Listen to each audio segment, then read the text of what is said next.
Your phone knows whether you'll quit your job before you do. Not a prediction, not science fiction. Stanford proved it. In 2020, researchers analyzed 25 million data points from 624 smartphones. Just 30 days of data. Communication patterns, app usage, how far you travel, when you sleep. The result? They predicted personality traits with 57% accuracy. 57% doesn't sound scary until you realize what it actually means. A complete stranger, with nothing but your phone data, can understand your psychological profile better than your coworkers. In some cases, better than your spouse. And right now, that profile is being sold to your insurance company, to potential employers, to anyone willing to pay. But here's what keeps me up at night. That Stanford study? It was just proof of concept. Academic research meant as a warning. What's actually happening with this technology right now is far worse than any study. December 2024. The Federal Trade Commission cracked down on 2 data brokers you've never heard of. Gravy Analytics, Mobile Walla. What were they selling?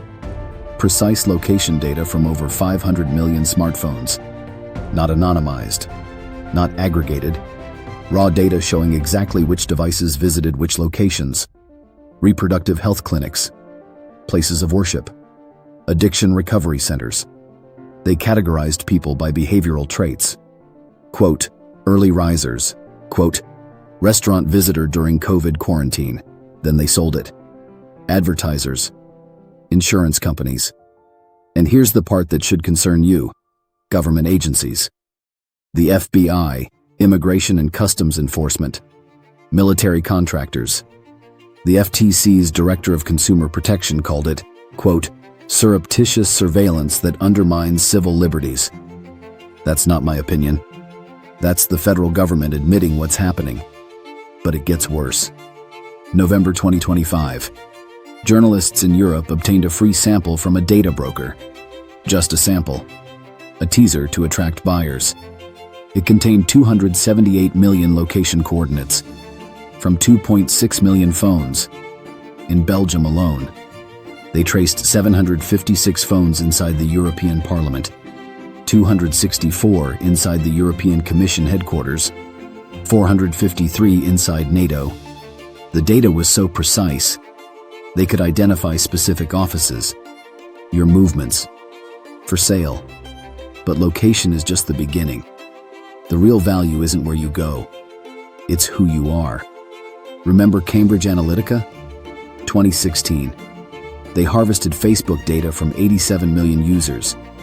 They didn't just collect demographics, age, location, education. They built psychological profiles, personality models that predicted how you think, what you fear, what messages would manipulate you. The researcher whose work they exploited? Stanford's Mikhail Kosinski. He later proved something chilling. With just 10 Facebook likes, an algorithm could evaluate your personality more accurately than your coworkers. With 70 likes, better than your close friends. Kosinski meant this as a warning. He's been explicit. Quote, most of my studies have been intended as warnings, but warnings don't stop exploitation. Your smartphone generates far more data than Facebook likes ever could. Every app you download can request location access. Once you grant it, that app can share your location with anyone. Weather apps, navigation apps, that coupon app you downloaded once and forgot about. They partner with data brokers through software development kits embedded in their code. Or they share your data through real-time advertising bidding. Either way, your behavioral patterns end up in databases you've never heard of.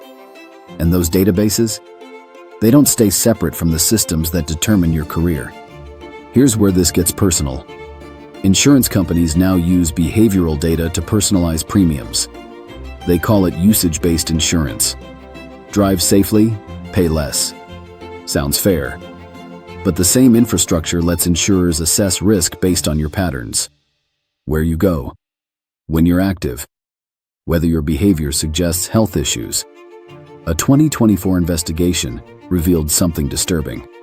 A data broker sold location data tied to visits at nearly 600 Planned Parenthood clinics across 48 states. An anti-abortion group used that data to target individuals with personalized ads. If that data can be used for political targeting, it can be used for premium adjustments. Employment is even worse. 73% of hiring managers now use social media to evaluate candidates. 85% have rejected someone based on what they found. But social media is just what you choose to post. Smartphone data reveals patterns you don't consciously control. Sleep irregularities that might suggest health issues. Location patterns that reveal lifestyle choices. App usage that suggests personality traits. A 2025 survey found 32% of employers using AI now leverage it to screen candidates. AI that can access whatever data it's fed. The algorithm knows things about you. HR doesn't tell you why you didn't get the job. The question isn't whether this technology exists. The question is, what decisions are already being made about you, based on data you didn't know you were sharing? Here's the reality.